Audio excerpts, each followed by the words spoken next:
Welcome back. Joining me now is junior defensive back Shane Dierking and sophomore wide receiver Peter Sorenson. Guys, thanks so much for joining us. Thanks for having us. So Shane, we start off with you. You guys knew you were going to have your work cut out for yourselves against the Elmhurst Blue Jays, but you were really able to contain not only Joe Furco, but Scotty Williams as well. Yeah, Scotty was ranked in the top 5, I think, for yards per game. He's a great athlete, great running back. Joe's a 4-year starter. That's for a quarterback, that's unbelievable, especially in this league. So we had our hands full. They had a lot of linemen coming back, so it was a real tough game, but came out on top, made some big plays, and looking forward to next week. And Joe's actually a former high school teammate of yours. That had to have been nice getting that pick from him. Yeah, he's one of my good buddies. We were messing with each other after the game. He was saying he'd give me that one, but I'll take it. I think you earned it, though. That was a pretty athletic catch. It was a fun one. It was a corner route, and I just undercut it and timed it up pretty well and came down with it. You know, and catching the ball on the other side of the ball was you, Peter. You had a real nice game there with 5 catches, and one drive that seemed to be all Spencer Stanek to you. Have you guys really, formed sort of a bond and really get comfortable with, the quarterback-wide receiver relationship? I'd say so. I think, working with Spencer through the spring and through fall, summer camp and now into the season, we've kind of got he knows what we're going to do. He knows the differences between the receivers, and he knows how I'm going to run a certain route and how Chad or Jeff or Rezak would run a route. And I think you've seen that with the different guys making different plays. And Peter, you guys have done a nice job of really mixing the ball around, too. It's not just you that was getting in, but it seems like every game there's 5 or 6 receivers that are getting their hands on the ball. Yeah, we have a lot of capable receivers. I mean, Chad and Jeff and Manny and Rezak and myself, we can all do different things, and we're all, part of the game plan. We each have our own strengths and weaknesses, and coaches do a really good job of putting us in situations where we can be successful. And it doesn't hurt that you guys have a solid running game. Jordan Tassio, Nick Kukoc, we talk about them every week, but they continue to perform. Yeah, I mean, they're great players. They've done it year in and year out, and, that's where our offense is stapled on. Those 2 guys and, our O-line, they just do a great job. Yeah, the offensive line really wins the battle, but so does the defensive line, Shane. It seems like every week those guys are putting pressure not only on the running backs but the quarterbacks and just really making things easier for you in the secondary. Yeah, every week Coach Ponks, he says that every game is on the D-line.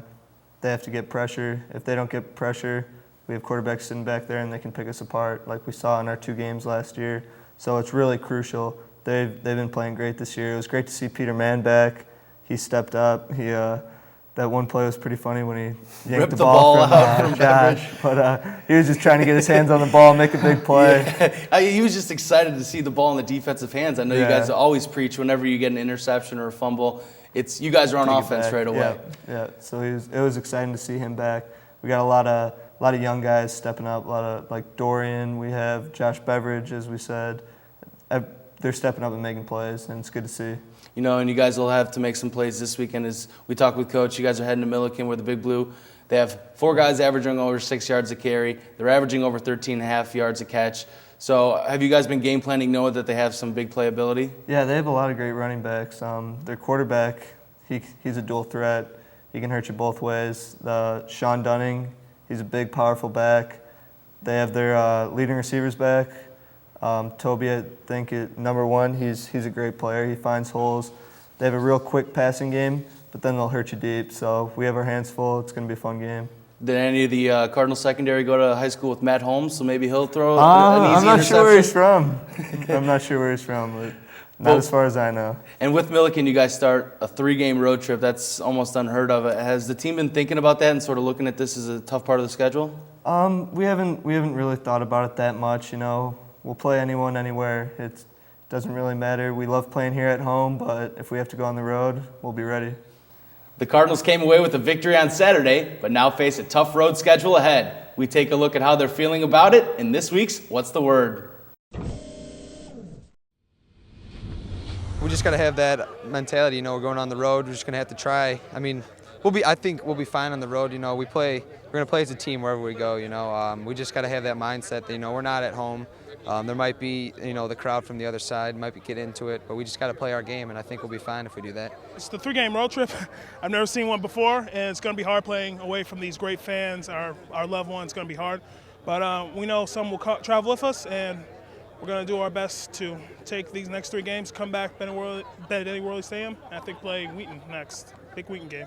Yeah, I just looked at the schedule tonight and got a little sad, but it's nothing we really have to worry about. I think when we're on the sidelines, we really try and pick each other up, so it's like we're home wherever we go. So, Peter, I'm sure you guys, were aware after the game on Saturday, but Milliken and Wesleyan went to overtime and just lost by 1 point, did the Big Blue. So you guys got to know that this is not going to be as easy as it was last year when you guys came away with almost a 50-point win. Yeah, absolutely. We're expecting a tough matchup. I mean, they're a good team. They're 3-1, and their one loss, like you said, was a game they were in control for most of it. I mean, we hear the scores going on during the game. You're trying to focus on it, but you hear them.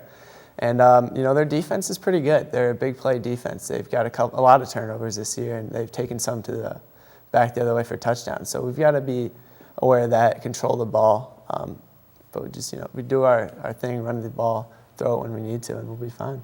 Yeah, the Big Blue have 6 picks on the year, so you know that you're going to be battling for some balls, when you're trying to catch it because, they're really ball hawking, trying to get the interception. Yeah, absolutely. I mean, like I said, they're really good. Their defensive backs are really good at getting the ball, and that's something that we do a lot. We do a lot of attacking the ball, going and get it, so that's something we're ready for. And talking with you guys, all the Cardinals seem to say that, they don't really want to play in a blowout. They'd rather a close, hard-fought game. Is that sort of the way you feel? Yeah, those are the games we like, the games that come down to the fourth quarter, us against them, who's going to get that last yard, who's going to get that last touchdown. So, yeah, I definitely agree with that statement. And Peter, you guys always talk about going 1-0 each week. Is it hard not to look ahead, knowing that you guys have 3 tough road games on the schedule in front of you? I think our coaches do a great job of keeping what's at hand right now. We know that right now we've got Milliken, and that's what we need to focus on. And we won't worry about the next week until until Milliken's done with. So. Well, we hope the focus is there, and we wish you guys the best of luck against the Big Blue on Saturday. Thank you very much. After the break, we'll be joined by North Central College Sports Information Director Clark Tusher and take a look at other fall sports in action. Don't go away.